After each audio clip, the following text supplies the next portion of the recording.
Hello, and welcome to a new edition of Need to Know, a series of video interviews with companies and people who are shaping, creating, and innovating in the games industry today, and whose work will have a huge impact going forwards into the future.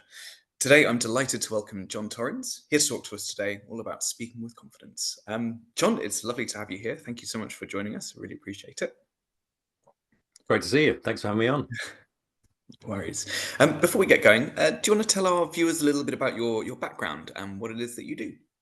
Yes. Well, I'll start with what I do. I'm a communication coach. So I help people with confident speaking for all kinds of different situations. The standing up in front of people with some slides is the most popular one, so presentations. But I also help people with pitching and with networking and sometimes with interview techniques as well. My background, I actually worked in video games for quite a long time, probably about 15 years altogether as a level designer. Started work at a company called Bits, then went to Argonaut, then Sony Cambridge, and then finally Criterion, where I worked on Need for Speed Most Wanted. But in the middle of all of that, I also did some stand up comedy. And whilst I gave up on that, I learned some very useful stuff. And now what I've done, which is quite crafty, is to take what I've learnt from stand up in terms of writing and delivery and apply it to business. No, that's quite the journey. It's fascinating to hear what you've achieved, and I guess how you've been able to bring all of these strands together. It's almost if you plan this. So anyway, we should jump straight in then. I think I know the answer to this question, but I'll play devil's advocate for the moment. Is speaking with confidence something you've either got or you haven't? It's definitely something that you can learn. And I think it's easy to see a speaker who seems very at home, very relaxed, and think, well, they're just naturally good at it and they seem to be able to handle everything. But actually, it's definitely a skill that you develop. And of course, we see people's highlight show reel when we're comparing it to our behind the scenes footage, don't we? So what you don't see is all those times when maybe they did struggle and they were developing and you're just at a different stage on your journey. So I believe it's definitely something that you can learn. And I think it's almost as simple, perhaps not easy, but as simple as simply deciding to be confident. Absolutely. No, there's certainly ways of just incorporating a different approach and essentially sort of putting that into practice. I think it'd be interesting as well. I mean, obviously, some people might feel terrified when they realize they have to sort of speak in front of a group of people or a massive audience. I mean, what's the best way to prevent that feeling from creeping in and affecting you? Right. So I think the first thing is that feeling is normal. So I think it's not necessarily preventing that, it's accepting it. Uh, you feel nervous. Good. Part of the process. That shows that you care. That shows that whilst you can't predict the outcome, you want to do well. So the fear is normal. I think the problem is if the fear takes over and prevents you doing a good job. So, for example, I've done a few talks at Develop.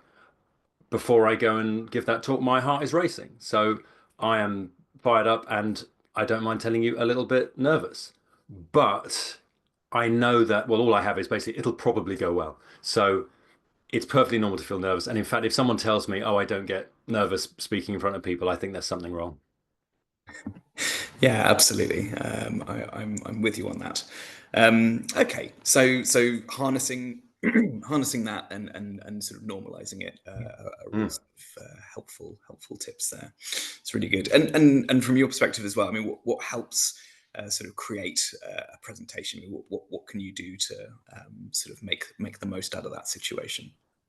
Well, I think it's funny. A lot of the advice I give it, I feel like a bit like a personal trainer. It's sort of things you already know, but people don't actually do. So it's doing proper preparation, which is writing something that you're really pleased with, experimenting with it, making sure that it really works, that you like it and that you're proud of it, and then rehearsing it, but keeping that nice and loose as well. So I like to talk through a piece and use that to write it, but then almost start rehearsing straight away and keep talking it through and using the speaking to inform the writing process. The output being something that's simply cues. It'll be one word or a phrase that reminds you of maybe 30 seconds or even a minute of material.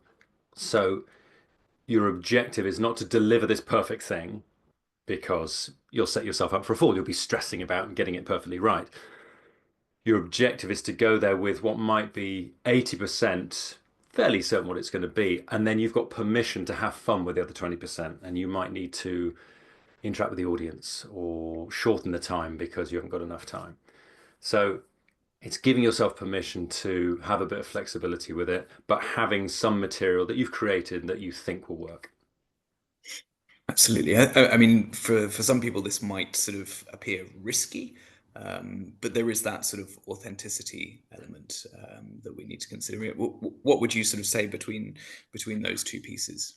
Well, I was speaking to a very experienced speaker the other day, because I want to be where he is. And he said he firmly believes in taking that core approach, so we're on the same page, which was good, but also being authentic about how you feel. And I wasn't 100% sure about this, but then I realized that's what I've done in talk. So if you're feeling down, then you might share a little bit of that. It's not necessarily you're going to be unpleasant to your audience, but you could say, look, this has just happened.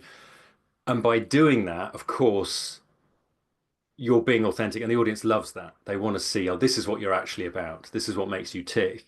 But you're also letting yourself off the hook. So you're not trying to be this perfect speaker who's, it's like I always say, eye contact and smiling is great, but the smiling has to be authentic, right? If it's forced, then people can tell. So just being open and connecting with people by being authentic, I think, is really important. So it gives the audience a much better experience and it lets you off the hook. So it reduces the stress.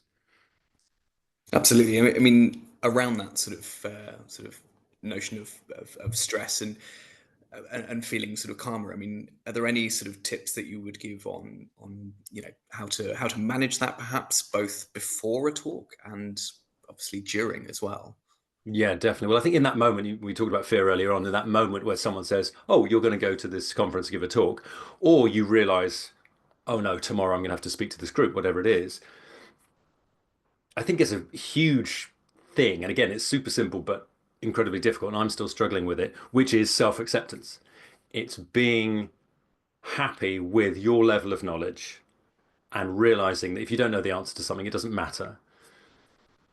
And accepting exactly where you are, again, in your particular journey. And I think if you have that, then that can help allay those nerves of what if I miss something out or what if I get something wrong? You realize, well, this is me and this is what I know. Immediately before the talk, it's reminding yourself of the useful information. So it's almost a little bit of self-coaching. It's like if you were to ask a good friend or colleague who wants to help you, but they're going to be direct with you, reminding yourself that you know your stuff. So that's the first thing. Again, you're comfortable with your level of knowledge. You've been asked to speak, so you know about this subject. You might not know as much about it as everyone in the audience, but you still know a lot about it. The audience wants you to do well. You've rehearsed, which of course you can only tell yourself if you've rehearsed. You've prepared correctly, and ultimately, it's not as significant for the audience as it is for you. And that might sound like I'm bursting a speaker's bubble, but I have to remember this as well. I think in this moment, I'm going to give this talk, and this is the most important thing ever. It's also another talk on a Tuesday afternoon, amongst lots of others, for example. So it's simply not significant for them. And another really useful one, which might seem silly, is it'll be over soon. So even if you're doing a 45-minute talk or an hour talk, you know that in an hour and a half, you'll be sitting and having a cup of tea or whatever it is you like to relax. So it's reminding yourself of those facts and also visualizing success, which might sound a bit silly, but here's an interesting bit of psychology that I learned, a bit of pop psychology, which is your subconscious, stay with me, your subconscious doesn't know the difference between real and imagined events. So you can feed it anything. And the problem is, I think we typically feed it negative stuff. Oh, what if this goes wrong? And we embed that horrible negative experience. But if you visualize yourself being brilliant, it doesn't mean that'll necessarily happen, but you trick that important part of your psyche into thinking, yes, I'm good at this and I deserve to be here. No, I think that's fascinating. I mean, it's essentially sort of that balancing act between sort of being grounded in reality, but also envisioning success as well. So yeah, I mean, we talked about sort of rehearsal and cues earlier. I mean, how is it possible for? I mean, from a personal perspective, I watch actors in a play, and I'm amazed that they can remember all of their lines. Obviously, we talked about the idea of not necessarily remembering absolutely everything. I mean, what's the best way for remembering the majority of your material, and how best to use a script, in that way to support that? Well, I would say definitely don't do a word for word verbatim script, because that will simply, you'll get the words right, but it'll be undermined by what will basically be a wooden delivery. I can tell when people on the radio are reading stuff out. It's just, there's something that happens. So, sorry, what was the question? I was really flowing there. What you was talking about, the keep this in. This is good. What? Ask me again. So we were looking at sort of remembering as much as we could, Yes. but without that eclipsing the idea of a talk. Brilliant. Yeah, I was so excited by the start of that answer. That's Um, I think it's taking the pressure off yourself to remember everything, right? So again, I say come in with 80% and have fun with the other 20%. The audience doesn't know what you're going to say word for word. So what I find happens with me a lot, and I know it definitely happens with a lot of other speakers, is you finish whatever your talk was and you sit down and you think, oh, I missed out the funny second bit in the third section. Like I really wanted to say, the audience didn't know you were going to say it. So for them, it felt like it was 100%. It felt like it was complete. And that extra bit that you want to mention, you can talk to them about it afterwards and include it later on. So I think if you've rehearsed enough, it's embedding those core pieces and then supporting yourself with good cues. So those could be index cards. I actually favor an A4 sheet of paper with the sections printed out in a massive typeface with the timings next to each one, particularly if it's a long talk. I have the stopwatch on my phone, and I have to, and you have to remember to start the stopwatch, which I didn't do at Develop 2023. Started at 10 minutes late. Fun times. And then you can see at any given point, this is where I'm at. I'm partway through. I need to start this section.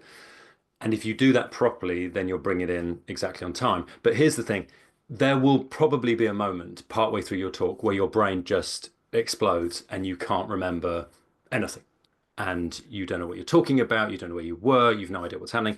It's absolutely fine to take a moment, take that. So you see, I've been doing this. This is purely for the mechanical, but it's also good if, for example, you forget what you were going to say. Take a moment, sip the water, look at your notes, realize, oh, yes, I'm there, reset, come back. Now, that moment will feel like ages and it'll feel like it's much too long. But for an audience, honestly, it, it feels much longer for you than it does for them. But they'll see Mm. you just doing something. You look as if you're fairly happy with what you're doing. They might even see that you're checking your notes and they think, good, we're in a safe pair of hands. Personally, I might also say, actually, I'm stuck. Or I've had a couple of good ones where, and in fact, this is a technique that anyone can use now. I'll say, where was I? Which is risky because you think, I really hope someone says something, otherwise they won't pay attention. But generally, because the audience isn't in your shoes, it's easy for them, and they're thinking, "Well, you're going to tell us about this," and they'll help you out. To which I always say, "Thank God you're here," to that person, which generally gets a laugh. So you can use that. But just actually fessing up is really good. Just saying, "Actually, hold on a minute, I'm stuck. Where was I? I was enjoying that," and then, like I did, I said I was enjoying that. I got carried away, and audiences love that. So it's giving yourself permission again to be imperfect, which is, and here's the thing, actually, it's more fun for the audience, right? You might think, well, I've got to be perfect, I've got to be brilliant. But actually, if you make a mistake and you look as if you're okay with it, audiences love that. You're relatable and it'll probably be funny as well. Absolutely, it's human, isn't it?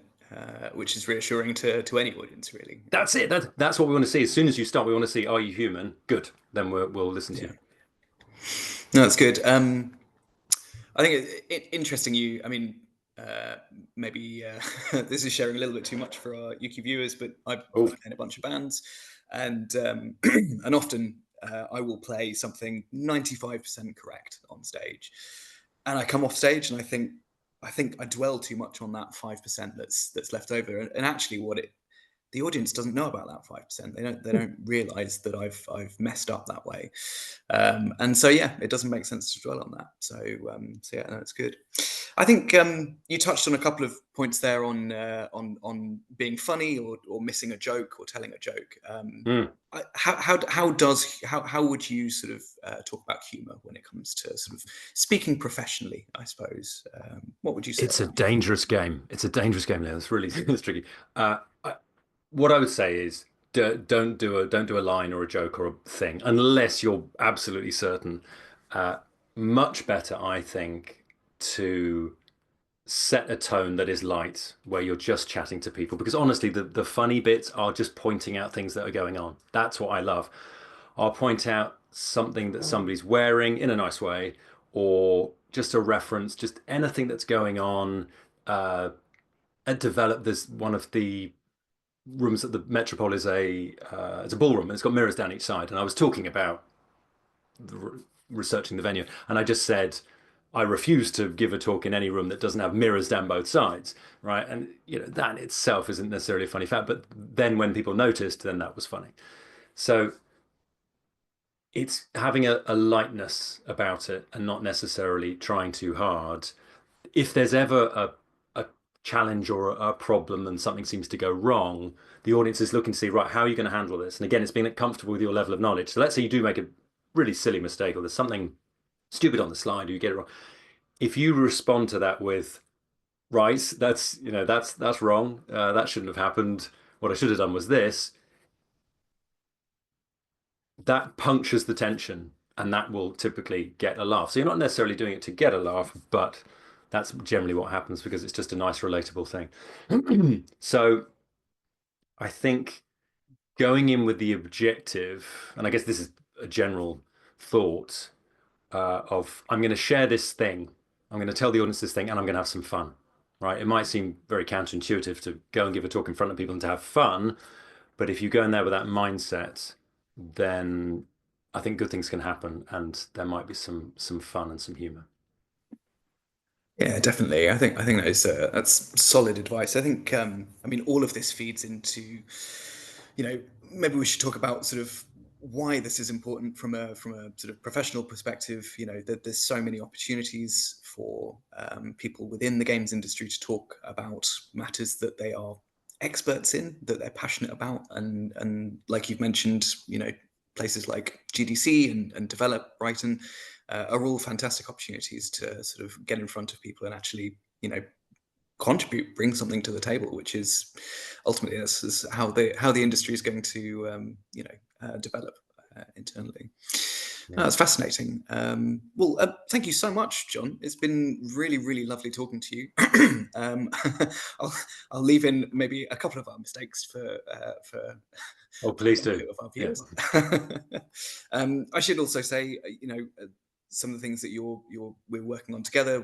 We're doing a sort of a pitching skills workshop later on this year, which I'll be linking to in the comments. So yeah, that'll be really, really worthwhile, and certainly for anyone who's thinking about going to develop or Gamescom or GDC or anything like that in the future.